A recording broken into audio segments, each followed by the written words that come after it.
Colonel Rob Maness has a lifelong record of providing dedicated service to this nation. Having worked his way up from the enlisted ranks to full colonel, he served our country for more than 32 years.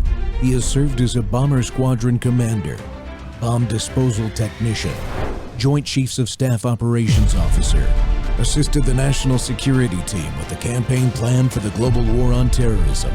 He authored the first theater nuclear war plan and served as the Vice Commander of America's largest airborne intelligence wing. Colonel Rob Maness is a true American hero.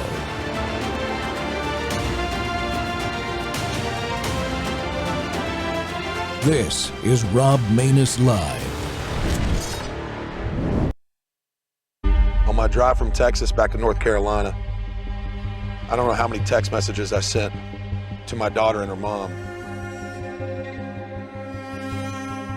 And every message I sent was this: tell Toby I love her. Tell her I'm on the way.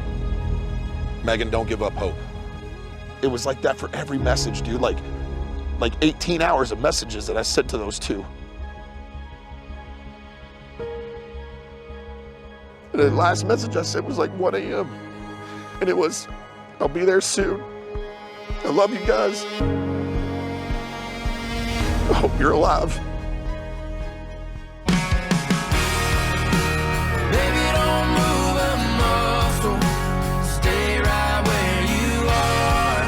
First sign of trouble, I'm coming. And I'll get to you. Or I'll die running. I went from having a full-time job to quitting all my contracts and actually believing my family was dead, to finding them alive, and then hearing all the stories of everyone in the area and in the region and what they've witnessed and what they've seen. All communication was gone. People have no idea how bad it is. I flew over Chimney Rock, up Batcave. I was just mind blown. I said, I don't know how, but I know Adam's coming. Western North Carolina, it looks like a war zone. People of that area, they don't ask for help. I knew the only way that they were going to get help is if people stepped up. I looked at my family and said, I gotta go. A bunch of rednecks came together and made shit happen.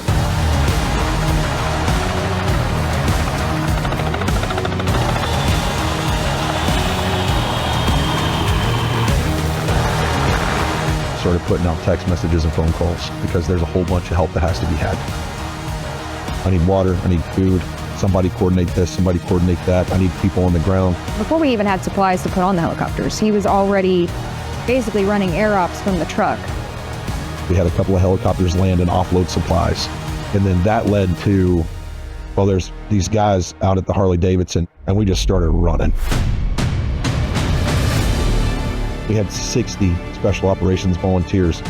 Dudes on active duty on leave. We had dudes from MARSOC, Green Berets, Navy SEALs, Tier 1 operators, you name it.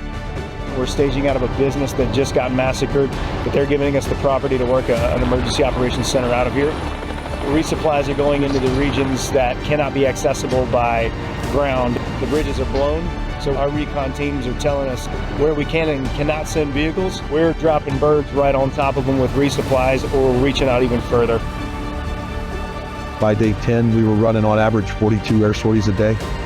2 million pounds of supplies we had brought in. We've got former special operations guys who are cycling through here to kind of help us continue that lift.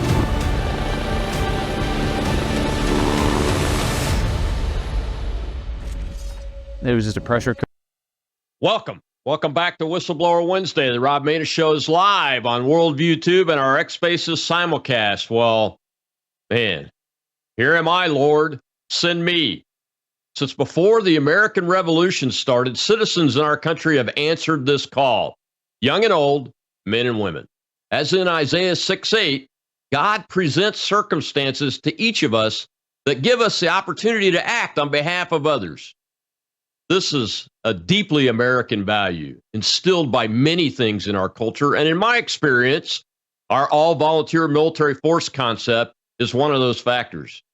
But not during our military service necessarily, afterward.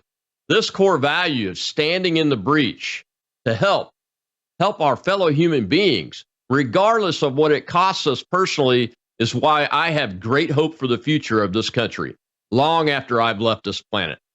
And that leads me to today's story and guest that you saw just a snippet of there. The place my DNA comes from in this country happens to be Western North Carolina, where my father's family line still runs. And in the disaster response to Hurricane Elena, where, like my ancestors, leaders not on the government payroll stepped up on that ground when government at every level either would not or could not. And this is one of those stories where a single man at the beginning, a former U.S. Army Special Operations soldier, a small business owner, acted on his instinct to step into the fire for us. And an entire response operation sprang up around him and his band of brothers made up of volunteers who shared the same background that saved many lives and is still having a positive impact there today. Even former President Trump, at the time, he was a former, visited the operation to talk to Adam and help focus the media on the disaster. Adam Smith is the guest today. He's the founder and CEO of Savage Freedoms, a family man, a U.S. Army Green Beret veteran, and he has graciously agreed to speak with us about this story today. Adam, welcome to the Rob Maness Show. Rob, I really appreciate you having me on, sir. Well, thank you. I'm a little emotional after watching that clip, as you probably are too. Yep. But I guess the first question I have is, how'd you find your daughter and your family, and what was the outcome of that? Well, through the grace of God and an amazing network of human beings, we were able to conduct the very first aerial evacuation of the state. And we flew in a privately owned Bell 505 Jet Ranger helicopter and flown by a private pilot. And we landed in the front yard of my small house in the middle of the Appalachian Mountains along Highway 9. After circling overhead a couple of times to clear it to make sure that it was good to land. And from the air, we could see that the house was still standing and that the neighbor's house was still standing, but the neighbor's house 300 yards away had been washed away. And all the fear that had been built up over the last 18 hours, 18 hours of drive, the break in communications for almost 36 hours by the time we got on the ground, it all faded away when that, it still makes me emotional. That beautiful little girl came walking around this hedgerow of trees, and she and her mom were in perfect condition. In fact, for her, it was just a big adventure. This big flood of water came up, and you know, all the power was out, so they were cooking food in the fireplace and living by candlelight. But it was amazing. It was amazing to see her alive and well. Amazing to see her mom alive and well. And amazing to see all the neighbors and the community just come together in such a way that it's hard to explain, really. Yeah. How big is that community where they were at?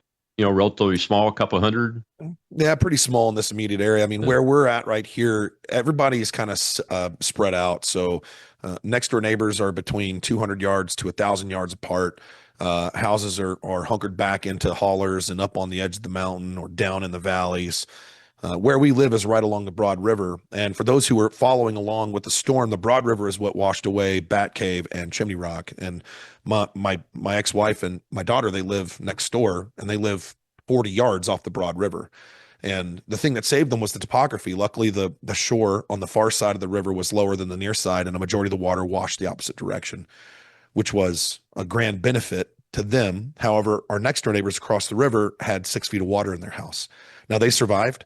The house was destroyed, but it's been repaired since, and all of us have been able to move back into our homes. I think I was the last one to move back into my house here locally, and that was early May. That's fantastic. Was it tough to get rebuild materials and those kind of things up in there? Early on, I mean, a majority of the rebuilding stuff didn't happen until people didn't really truly start rebuilding until January and February. So months after the storm. Well, a lot of people, you know, what happened down in Texas, and I was just in Texas 2 days ago. We have a team in Texas that are helping down there with recovery efforts. And it's a very interesting it's very different, right? The entire infrastructure down there is still established. They have power, they have water, they have cell capability, they have Wi-Fi. The damage is isolated along those waterways, and some houses have been washed away. Here in Western North Carolina, it wasn't just the houses and the isolated areas along the water. It was over 2,600 landslides. Entire roads have been completely demolished and washed away. The road I live on still has single lane sections where the earth was completely washed away by the rivers. You had an entire region. It's a 225 to 250 mile radius where they had no power, no water, no cell, no Wi-Fi for not just a couple of days, but for weeks. Yeah. It's a very different issue. So it wasn't even rebuilding materials that we were concerned about. The biggest challenge was just getting necessary supplies to the people that needed them early on. Yeah, and tell folks how that developed, Adam, because I think it's a phenomenal story. Because in my opening, I said, this centered around, really, from what I could tell, one individual, and then more and more people started gathering around you, and you stepped up, took a leadership role. But how did that develop? Did you call your buds from the Army, or what was the happenstance that occurred that led to the Harley Davidson shop with a landing zone at it, with 24/7 air operations running from it, and even the 18th Airborne Corps, I think, set up a desk in your operations center. Yeah, we had the 18th Airborne Corps set up a desk. We had the National Guard set up a desk with us. It really, to your point, what you said is 100% it. It started with a selfish desire to get to my daughter and her mom. And en route, I did a post on Friday as we were racing back from Texas. My fiance, she said, "Why don't we catch a flight?" And I was like, "No, the airport's going to be shut down. We got to drive back. Plus, we need a vehicle anyway." So we just hammered down. We broke if there's any law enforcement watching, we literally broke every traffic law from Austin, Texas, back into Western North Carolina over an 18-hour period. We sent a post out at around noon, I think, on Friday and said, "Hey, we need to find a helicopter. If anybody has access to one, please help us." There's no way that I think we're going to get access back from a couple of conversations that I had with guys that had gotten out of the area and gotten Wi-Fi signal or cell service. Right. And that started it. And then Saturday, we did the air evacuation. We got them out. We came back in. We did another supply run to drop off materials and supplies to people from the local community that I'm connected to. And then Sunday, my buddy Johnny Wilson showed up from Texas. And Johnny Wilson's a former Green Beret. He's a phenomenal human being. And Johnny got here and he said, "What can we do?" And Johnny's network and my network, it quintupled our ability to outreach to the special operations community. And then we met up with another nonprofit called Charlie Mike. And they're a veteran nonprofit, and they were comprised of both special operations and non-special operations veterans. And that meant we went from 2 to 3 to 6 to 10, and then by Monday evening we were at 50, and by Tuesday afternoon we were at 170, and then we maintained about 120 to 150 every day for 50 days. And as we built momentum, people heard and they got word. And we started pushing out and embedding with the National Guard, embedding with the EOC, the Emergency Operations Center of Buncombe County. And the miracles, Rob, the miracles were just never ending. Yeah. Obviously the first priority was to try to save lives. And you got your family's life saved and then started working it. How people like numbers, Adam. How much operational impact on life saving in those initial days do you think you guys had? I think it's hard to quantify. I can give you some examples on stuff that we were able to do. So active evacuations for medical emergencies, I think our number was something like 50 or 60. But we were able to avoid a large amount of medical evacuations because of our ability to get insulin into the mountains where people with diabetes were cut off. Most people with diabetes have between a 2-week or a 30-day supply of insulin. And depending on where they were in that insulin cycle, we had a lot of people running out of insulin in the field. So our ability to get access to oxygen, our ability to get access to insulin, our ability to get access to power, because we were able to drop off generators throughout local communities and backfeed them into the system. So community shelters and hubs could have power again, and they could cook, and they could provide warm meals, and they provided showers for people that didn't have running water. The amount we ran into an issue. We were going to do a medical evacuation for a diabetic emergency, and the bird was sitting on the HLZ getting ready to take off. We didn't have any insulin. And what we came to find was that if we verbalized it, it would happen. So all we had to do was just say we needed this, and it would happen. And you could hear the ripple amongst the FOB, and everybody, you could hear them all saying, like, we need insulin. We need insulin. We need insulin. And a van pulled up at the front gate, and he said, hey, what do you guys need? And our front gate guy was like, we need insulin. And he goes, oh, hold on. And he reaches in the back seat, and he pulls this mini cooler out. And it's one of those mini coolers, like, I can't think of it, but it's packed to the brim with insulin. He goes, oh, here you go. And Pork Chop was his name, working the gate, couldn't believe it. He grabbed this cooler and he calls on the radio, hold the bird, hold the bird, hold the bird. And he runs the cooler to the helicopter, and he gets to the helicopter and he hands it off. And that helicopter then proceeded, and at this point we didn't have any insulin. That helicopter proceeded to fly insulin missions all over Western North Carolina and delivered and emptied that cooler of insulin within the first 3 hours. And by the time he got back, we had received over 500 to 1,000 bottles of insulin, and we were able to provide insulin throughout all of Western North Carolina and Eastern Tennessee. And so it's, when you quantify numbers as hard rescues, we probably had between 40 and 50. But when it comes to unquantifiable impact on avoiding having to have medical disaster rescues, like that was a big thing for us. Yeah, I think that's one of the unique things with this particular disaster was the ability to keep people in place and provide them the materials that they need to save their lives instead of having to medevac them out, so to speak.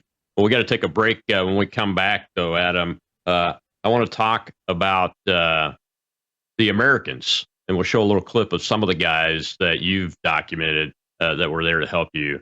And these Americans that responded are just amazing. You think Adam Smith is something? Wait till you see this. We'll be right back on the Rob Maness Show.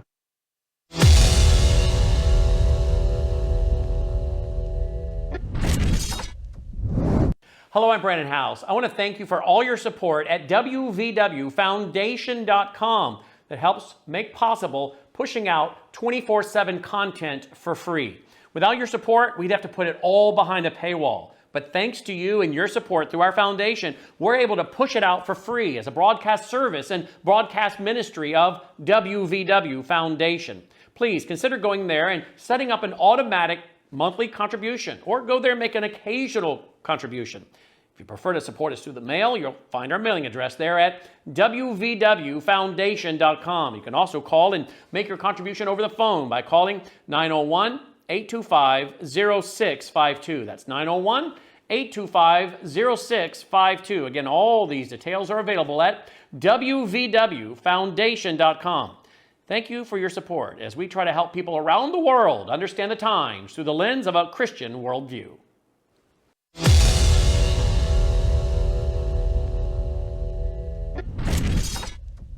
Pressure cooker, man. I definitely feel like the events of my life led me to this. There's no doubt in my mind God was just preparing me for this. I joined the Army in 2012, straight out of high school. I went on to join 3rd Ranger Battalion, did 2 tours to Afghanistan.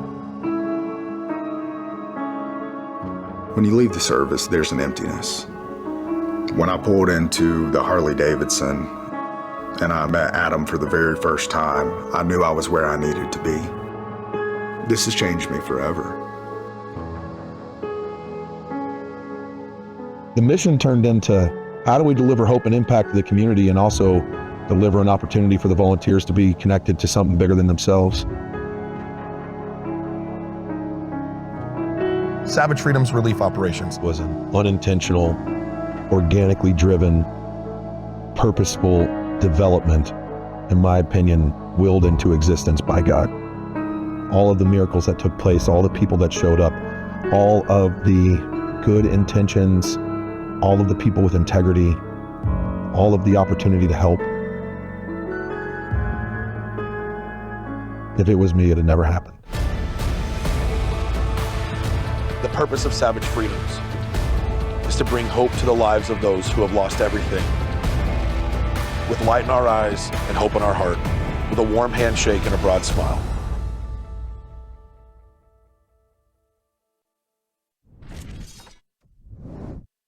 Welcome back to the Rob Maness Show. It's Whistleblower Wednesday, and my guest today is the founder and CEO of Savage Freedoms, relief operations. The part of the men that were on that team were talking there, and Adam, those of us that have served in the military, enlisted and officer, in the 20th and 21st century, we tell people all the time that these kids are the best of the best. And you hear things like, you hear little snips sometimes, like, well, they just joined because they needed a job out of high school, or they weren't eligible for college, blah, blah, blah. And then I tell them I have 5 college degrees. One of them's from Harvard back when it was credible. But I'm glad you did. I'm glad that you guys put that video together. I mean, you can't show everybody, but you can show the heart of servant leadership that we teach our men and women that wear this country's uniform. And to me, that's the core of why we can be successful in situations like this. There is absolutely zero question in my mind. And what people don't realize, and I wish I could name every single person in every one of those clips, and I think I can name most of them, but a majority of what you see are special operations veterans. They're also first responders, highly skilled and highly trained first responders that recognize that something had to happen. And they recognized where it wasn't happening. And they also recognized what group of people were just, and excuse my language, were getting shit done. And they wanted to be a part of that. They wanted to be a part of doing something greater than themselves. They wanted to be a part of doing something better. And it was really, truly phenomenal. We had guys from Ranger Battalion. We had guys from 24th STS. We had guys from Tier 1 intelligence assets and Tier 1 special operations assets on permissive leave.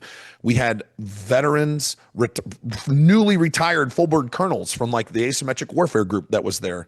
Every major I would say every special operations unit in the United States military in one way or another was represented in those videos or on the ground in Western North Carolina. And I think to the idea of servant leadership also demands a level of humility in the ability to be a follower of something greater than yourself. Every day we started with a prayer. Every day we ended with a prayer. Every day we showed up and linked up with people in the field. And if we had the time and we didn't have to hop back on the bird and take off again, we would stand and we would pray with whomever we linked up with. And I think the facts of servant leadership with the brave men and women of the military, it's not because they didn't have any other option. It's not because they couldn't make it into school. I was in college and dropped out so I could go full time. I speak 3 languages. I don't have a college degree. Don't care to have one. Don't need one to be successful, right? A majority of those guys that are there are far more intelligent than a lot of the people I know with college degrees are, and they don't have them either. It is the ability and capacity for someone to recognize that there is a service greater than themselves that must be done. And that is every one of those people. Yeah, and the word got out in spite of the lack of official comms. You mentioned all the comms being down. The word got out. I mean, I know I reached out to my donors and my political action committee. We can give to charities, and we donated funding to a little group that was bringing a mobile medical piece in, and worked with former CB fireman Chad Caton. I think you guys met him because he came by the shop there and was bringing General Flynn around at some point. But the word got out. So all these resources, I don't know if you knew it or not, but from what I could tell, were flowing in. And it was really because we were seeing people like you, the guys from the United Cajun Navy, that had their helicopters flying around, and Samaritan's Purse, and you worked and embedded, I think, some of the nonprofits in the operation, right? How was that working with those guys? I love Samaritan's Purse; it's one of my favorites. Great organization. They're a phenomenal organization, and they're so well equipped. It's really impressive at their capability and what they can do. One of the things that we found in this being Whistleblower Wednesday, I think we have to talk about this aspect of things. We are. So one of the things that we found was that there was a dramatic lack of common operating picture. And in that dramatic lack of common operating picture, and for those who don't understand this military lingo, common operating picture is understanding the situation as a whole versus just your little window of understanding on the ground. So if we can understand the whole common operating picture, then we can understand how our one small effort plays a larger strategic role in the overall picture. And there was such a huge lack of this COP. So one of the things that we said we had to do from early on was we have to have a common operating picture. How do we make that happen? Well, EOCs are inundated, and a majority of the Emergency Operations Center personnel are also victims of the storm. A majority of the local authorities are victims of the storm. In fact, where just around the corner from where we were staged, there was a house that was completely submerged that had one of the Buncombe County Sheriff's officers living there, and he was sitting on his roof, and he couldn't help. He literally was trapped by floodwaters, and it submerged the sheriff's officer vehicle.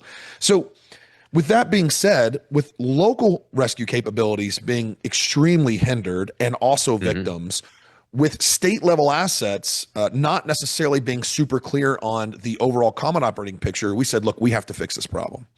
So we turned our little operations center into a tactical operations center as best as possible, and we interacted and communicated with as many nonprofits in the region. So everyone from Samaritan's Purse to Mercury One with Glenn Beck to United Cajun Navy to Aerial Recovery, Operation Hilo, all of Operation Providing Hope, all of these nonprofits were doing good work, but it was so disjointed that there wasn't a whole lot of common driven effort, if that makes sense.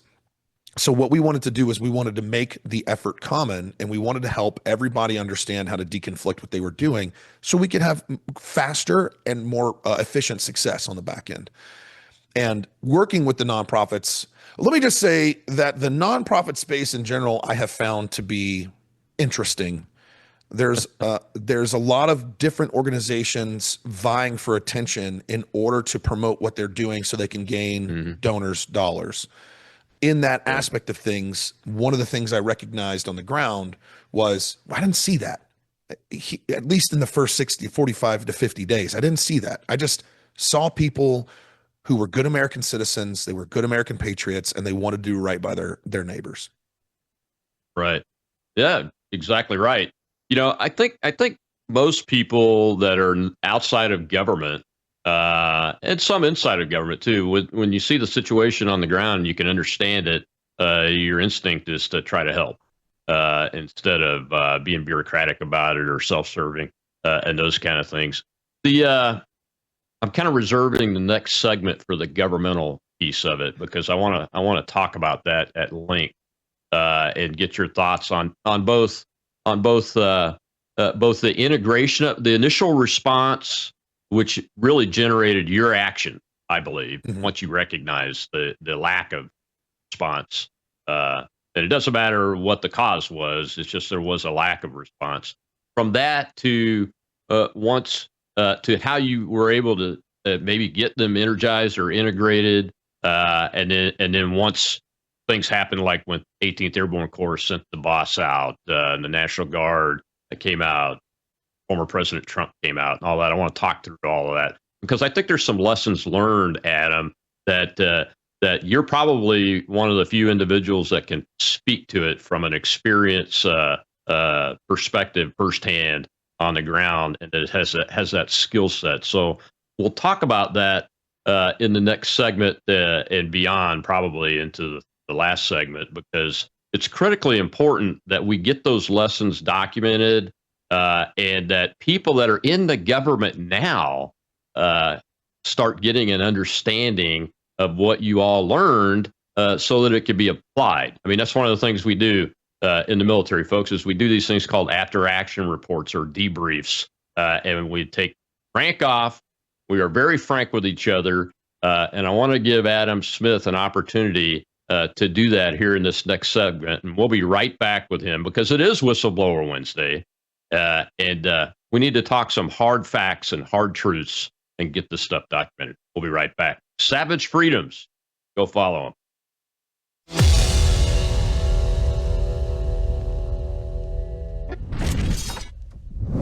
You woke up with a sore throat and a low-grade fever. You know you are getting sick, so here's your choices. You can get sicker and miss work, try to see a doctor this week, or sit hours in a crowded waiting room at urgent care. I have a smarter option for you. Open your medical emergency kit. Match your symptoms to doctor-recommended prescription in your booklet and take the right meds now and get well faster. This is not a first aid kit. It's like having an urgent care in your home. It includes doctor-prescribed medications to treat over 39 medical issues like respiratory infections, strep throat, pneumonia, UTIs, and more. No waiting to see the doctor and no standing in line at the pharmacy. It's right here.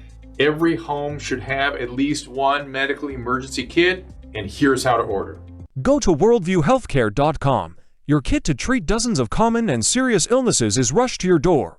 worldviewhealthcare.com. That's worldviewhealthcare.com. The emergency kit available at worldviewhealthcare.com. Make sure you don't have to go to urgent care. I got pneumonia. I didn't have to go. I took this last year. Stayed at home. Went to bed.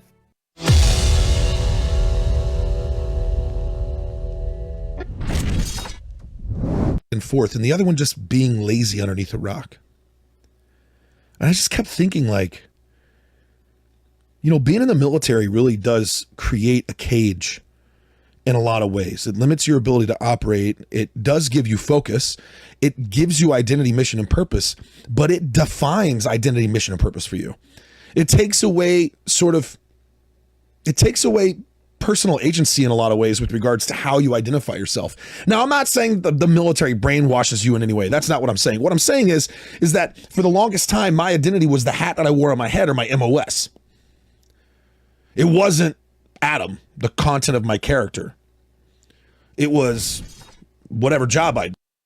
Welcome back to the Rob Maness Show. It's Whistleblower Wednesday, and we're talking about Savage Freedom's relief operations in western North Carolina from Hurricane Helene, and the founder and CEO of Savage Freedoms, Adam Smith, is with us today. And Adam, I found that little clip. I think it was on maybe your Instagram account or X account. I don't remember, but it struck me because it's something that I personally struggled with too. Look, I spent from the time I was 17 till I was 49 and a half years old, almost 50, in a uniform for the country. So, I mean, you really crafted that. But the reason why I wanted to show it today was because your team and you and everybody else that pitched in to help, from flowing dollars and supplies and resources to your operations center and beyond to the victims, we broke out of our cage that you talked about because I've been out for over 11 years. So I've learned that, you notice I'm not wearing a hat. I hate hats, although I have a lot of them. But that's hard to do. It's hard to do. But in order to achieve the victory that just happened, and I just want to read something from Steve Baker's article from The Blaze today. He documented some numbers here. SFRO delivered nearly 6 million pounds of supplies and flew over 2,500 air sorties out of he didn't say this, but out of a ad hoc, slapped together through volunteer work and sheer courage and leadership. And that was massive. That's a massive operation. And you can't just be an Army guy, is what I'm saying. And that's why I liked your clip, because it doesn't work that way. People would look at us, in your team, especially in a lineup, and say, these guys, there's no way they could do that. These guys are criminals like that. Yeah, that's right. Exactly right. Exactly right. But they've learned what you were describing there, that you can't just be what the hat is that's on your head. And I think that the skills that we learn in the military, not to blow our own horn a little bit, helps us achieve that if we get it. I mean, not everybody is able to get it right off the bat. It takes time for each individual. But yeah, so So you mentioned the response of the government at various levels. I mentioned it. We all know it. Give folks the nitty gritty of what you saw and experienced at the local, state, and federal level at the very beginning of this. Once you started pulling the reins on it, and saddling up. Local rescue early on, when the water was really getting off. I mean, it was when the water was really, really like raising dramatically. Local rescue did a heck of a job. You had a lot of firefighters that would self-mobilize. Remember, there was no power, no electricity, so no power, no communications. The emergency management services repeater systems were completely down. Cell towers were down. TVs were down. Radios would receive signal, but nothing else was getting out. So there was no way for cross communications to happen between local fire departments and emergency management services around the counties. So they self-deployed. I heard a story of a wilderness first responder who was a former firefighter that trekked something like 3 miles with someone on a handmade drag skid to get them out because a tree fell on their leg and broke their leg, and there was no way for them to walk out. The local town of Black Mountain, they mobilized the fire department and were doing swift water rescue and high water rescue. And there was a multitude of neighbors and civilians that joined in that effort in Black Mountain. The National Guard had deployed, and the National Guard, when I was on the ground on Saturday afternoon, I heard National Guard helicopters and saw them flying overhead. And I don't know what they were doing at the time, but they were on the ground, right, at the state level. Now, let's talk about the reality. The National Emergency Management System in general, if we look at lessons learned on the ground, it's broken to an extent. There is a battle with individuals who want to control their little fiefdoms. So sometimes you'll have fire chiefs that say, this is my space, stay out of it. Or local sheriff's officers or sheriffs that'll say, this is my county, you stay out of it. That was a major issue because it limited the ability to deconflict effort. We're actually seeing the same thing happen in Texas to an extent. And it's not individuals who don't want to work together. It's individuals who are doing a great job. They're just not regularly reporting what they're doing into a centralized hub where people can maintain that common operating picture. We also saw it in Virginia, in West Virginia. We saw it in parts of Tennessee and Tennessee and Kentucky over the last 7 months. Now, here's the real problem. Governor Cooper failed multiple times. He failed the state. He failed his constituents. He failed the citizens in North Carolina. He was slow to declare a major disaster in order for it to get approved by the president. For people who don't know, a state of emergency must be declared by the state or the county, then approved by the state, and then it gets sent to FEMA as a state of emergency, which gives an alert. Then the state governor must request an approval for a major disaster declaration to be approved by the president. Once that happens, it activates the Stafford Act. Now, FEMA sent USAR teams. And for everyone who hates FEMA, you don't have a lot of reasons not to dislike FEMA. It's an inefficient, ultimately ineffective agency that's too bloated with bureaucracy. And over the last 20 years has had so much mission creep outside of what it was originally built to do. Yeah. It's not effective. And that's a fair criticism. Sure. FEMA had USAR teams. Now, for those who don't know USAR, it's Urban Search and Rescue Teams. They have task forces all over the United States. So FEMA deployed USAR teams into the region, and those guys did a heck of a job. They were just like the trained volunteers or the local trained firefighters, because that's what they're comprised of firefighters and first responders that leave their home, leave their job, and deploy with FEMA to go do this job. And they're good people with good intentions. The problem with FEMA is the bureaucratic response. The accounting lines slow down the process of moving USAR teams to counties that are more needed. The approval process for the Stafford Act to get activated based on a major disaster declaration is slow to move funding. And then what's more is once funding is approved from FEMA to move from the Fed to the state, it goes from executive to executive, not the Fed to the state legislature. So once those dollars come to the state, again, Governor Cooper failed at his declaration. He failed at requesting immediate aid for approval for a major disaster declaration. The 18th Airborne Corps was stood up and then stood down and then stood up a second time. Then they were finally able to deploy into the region. I think a total of 1,500. No, I'm sorry. I think a total maybe close to 3,000 total soldiers were on the ground. And the active duty personnel came from Fort Campbell in Kentucky, not from Fort Bragg in North Carolina. And they were here until Thanksgiving. And then I think just before Thanksgiving, everybody demoved, including the National Guard. On top of that, the Army National Guard in North Carolina has something like 1,200 or 2,000 engineers, Army engineers that are part of the National Guard element here in North Carolina. I've never seen them. I don't think they were activated. I've never seen them do anything on the ground. And the amount of roads and bridges that were out, the access to their heavy equipment assets would have been a huge benefit early on for debris clearing, bridge rebuilding, and the whole 9 yards. When Governor Stein came into office, Governor Stein's first action as governor was not to visit Western North Carolina. It was to get barbecue in Raleigh. So again, we have another governor that steps in who is continuing to fail on within the people of North Carolina. After Trump took office, we started to see a dramatic shift happen in funding. We saw an uptick in funding. We saw an uptick in activity. We saw debris removal efforts double down and actually start moving forward, and approval for dollars to come into the state.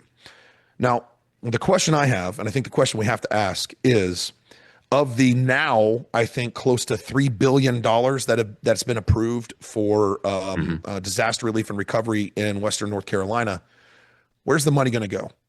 There was recently an expose done on a company, I believe, called SLS Enterprises. I'll have to look it up, by a guy named Dead Crab Films on Instagram. He exposed this company, and the company charged $22 million for a shower and laundry facility that I think the operating cost was something like $148,000 or $162,000 a day. They were open from 9 a.m. until like 5 p.m. and then shut down. And I don't think they were open on the weekends. The battle that we're facing with FEMA, and the battle that we're facing when it comes to the reorganization of FEMA, is that FEMA as it is, I mean, let's go one step further. 10 days after the new fiscal year of 2025, so fiscal year turnover is October 1st, 10 days into the new fiscal year, FEMA came out and did a presser and said, we're going to have to slow down spending. We've already spent 50% of our allocated annual budget. Yeah, I remember that. Their allocated annual budget's like, I think it's 18 or $20 billion. That's right. So if we're looking at FEMA as an organization and its effectiveness and efficiency, and then we look at the order that came down that said you will stop paying for illegal aliens and their lodging and cell phones and food cards and everything else. And 10 days later, $24 million from FEMA was allocated to New York City in order for New York to pay for hotels, right? That person was relieved of duty, but that is an indicator of why it's broken. Yeah.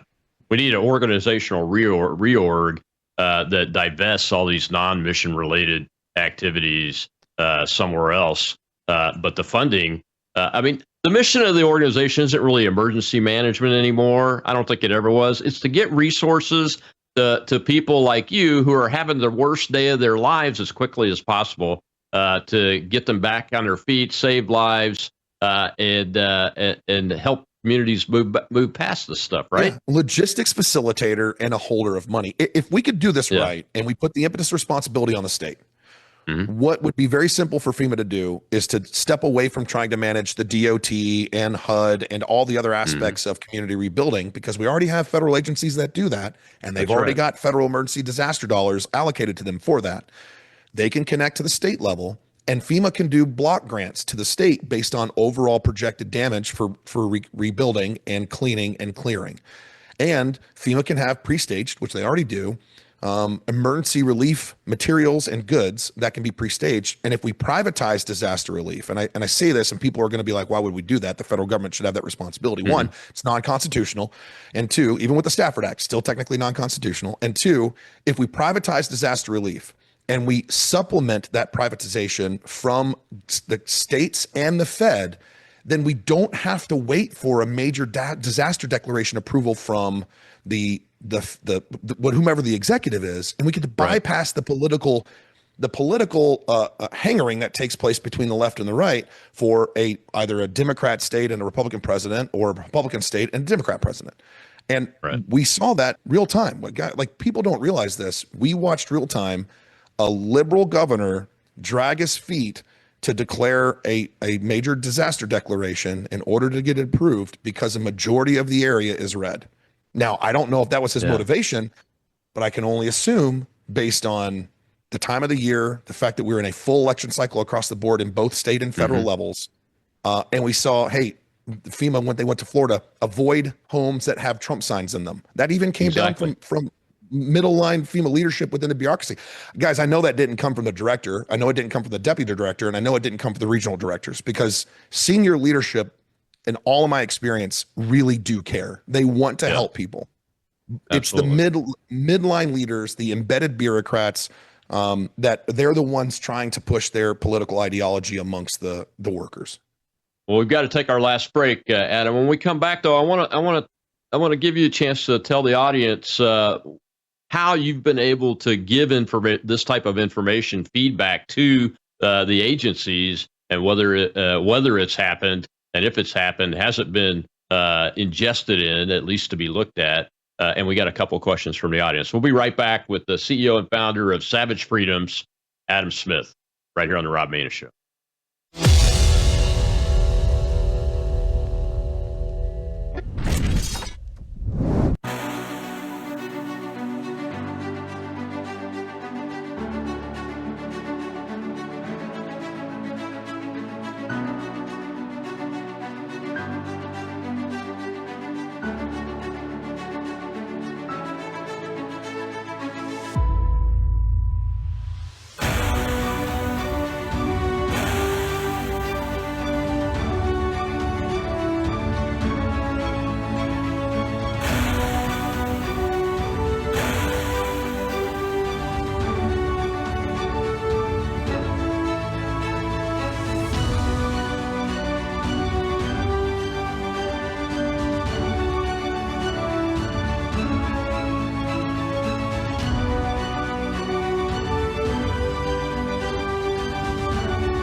Break down my walls, but I will rise again, 'cause I stand tall in my environment.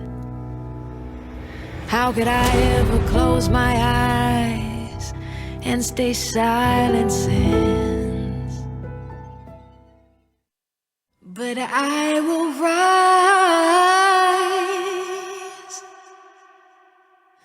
again.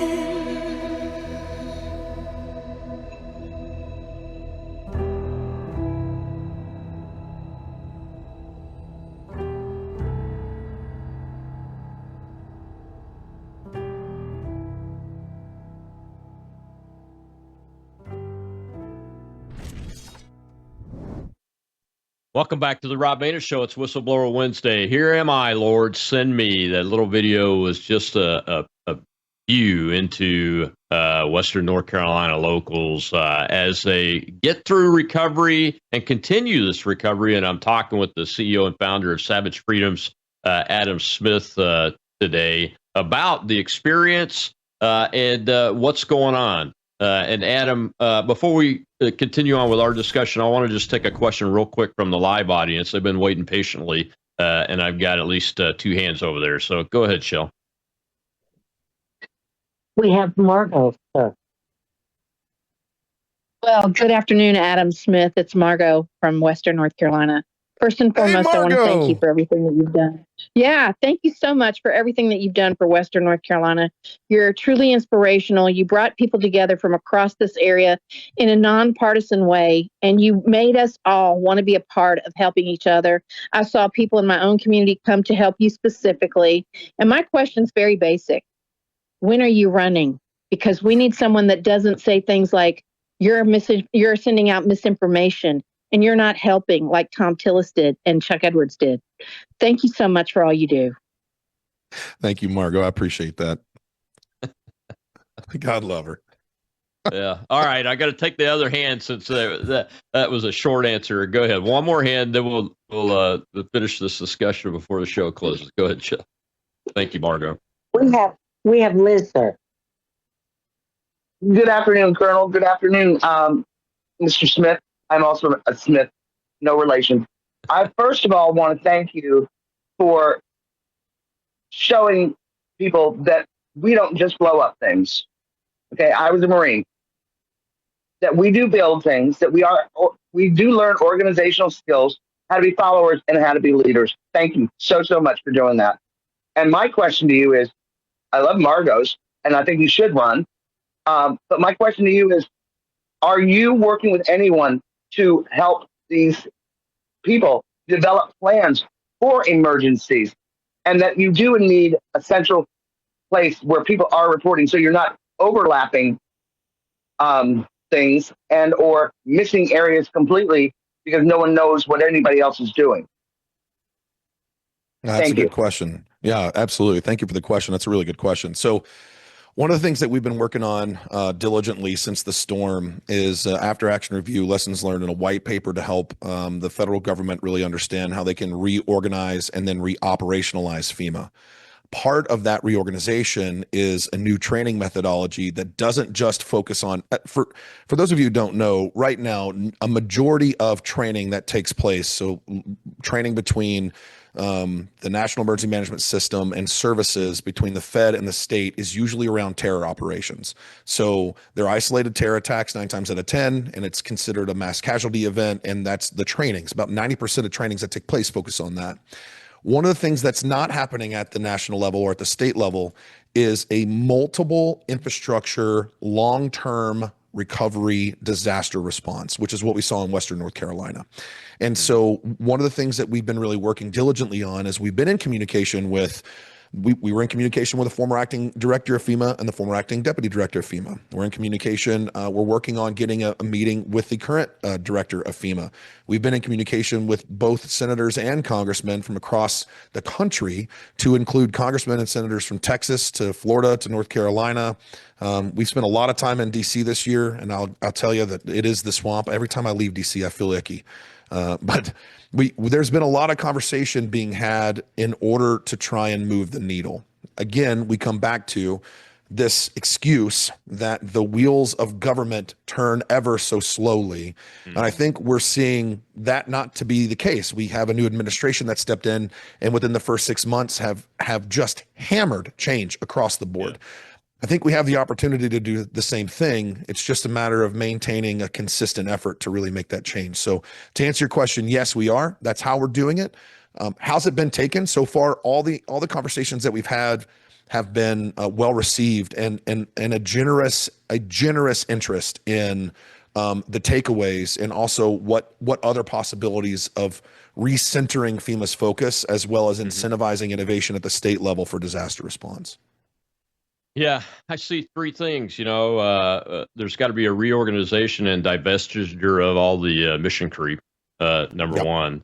2, a restructuring of how the financial dollars flow, as you mentioned, so that they are rapidly able to be given to the folks that need them closest to the disaster on the ground without political interference, right?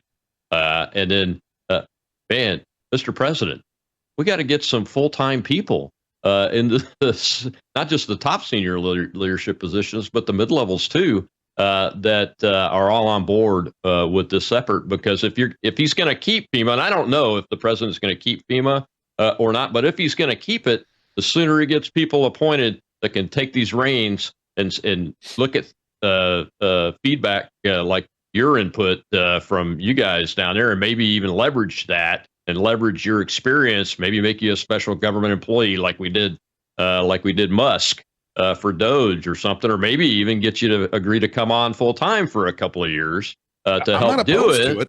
I'm not opposed. If I were running FEMA, you'd be one of the people I'd call to ask to do that. Well, you've seen what happened, though, Rob. You have seen what happened, right? They formed a committee. So this is my favorite thing. They formed a committee to review the problems in order to make recommendations on how to change an agency that could easily be. I don't understand the difference here. We put Tom Homan in charge of the Border Patrol and said, Tom, go do your thing. And he has taken the reins. He's reorganized. He's reoperationalized, and he executes based on the constitutionality of the law and the laws of border crossings. Why haven't we done the same thing with FEMA? And I can tell you why, because the mission creep has been so great. And FEMA has got their fingers into so many different things that to strip it away entirely right away could actually be a detriment to the functionability of other agencies in the country. And I think that, and I think that the former former director Cameron wasn't wrong. I think he was right. I think FEMA going away as a whole is not in the best interest of the American people. However, I think that FEMA as it stands has not been operating in the best interest of the American people, and it must go away as it is, and it must be reinvented as to what it could be so it actually functions the right way. Yeah, and I think I don't know the president other than very brief, shaking his hand a couple of times and following him and everything. And but I understand reorgs and I understand mission. And that's what I think he intends when he says, like, it needs to go away. I think what he's really saying is what you just said. And that is, it's got to go away in its present form and be reconstituted into what will get the mission done, because the mission is being hampered by the very organizational structure and lack of training and lack of financial streamlining and lack of coordination with the local responders.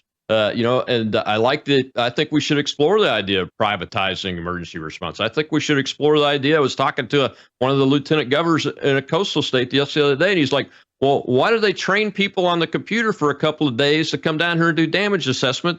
They ought to be using the folks that are here doing damage assessment and take the reports directly from them. Those kinds of initiatives need to occur. The problem with the federal government is that there is no incentive to innovate. It's very easy to spend other people's money, but when it's your money on the line, as an entrepreneur and as a small business owner, anybody who owns a small business understands this. We have a responsibility, a fiduciary responsibility to our company to make it as profitable as possible and reduce as much cost as possible. The federal government doesn't operate like that. They have always operated from a cost plus mentality, which is, it may cost $1 billion, but really we're so over budget, we're just going to go ahead and say, well, it's $3 billion now. If the federal government could shift its mentality from, we are the largest look, the federal government is the largest enforced nonprofit because it technically is not supposed to generate its own revenue. So it forces its populace to pay taxes under threat of duress, arrest, or criminality in order for you to provide revenue. So your tax dollars go to things that you don't want them to go to. So why is it that we continue to perpetuate this negative cycle of spending and this out of control cycle of a lack of fiduciary responsibility to the people? And we create an incentivized innovation to actually reduce spending and utilize our dollars in a more effective and efficient manner. Well, the only way we do that is if we shift into the private market. And if we can have a private industry that understands that responsibility, they will become more effective. They will become more efficient. We will reduce the overall deficit. We will reduce the amount of spending that's happening at the federal level. And maybe at some point, we can start holding to account these politicians that speak out of one side of their mouth and then spend our dollars out of the other side. I would love for that to happen. Oh, yeah, absolutely. And we have an opportunity with this president because he recognizes when he sees people, he just needs leaders that some that understand government but aren't wedded to the bureaucracy and its inertia and its weight, but are wedded to the policy and are loyal to the policy and the Constitution, and that recognize other people that are willing to come into the organization to help do the reorganization and streamlining. And actually, you'll save money and still be able to do the mission more effectively if some of these ideas or most of these ideas really get implemented. Adam, got about a minute left, man.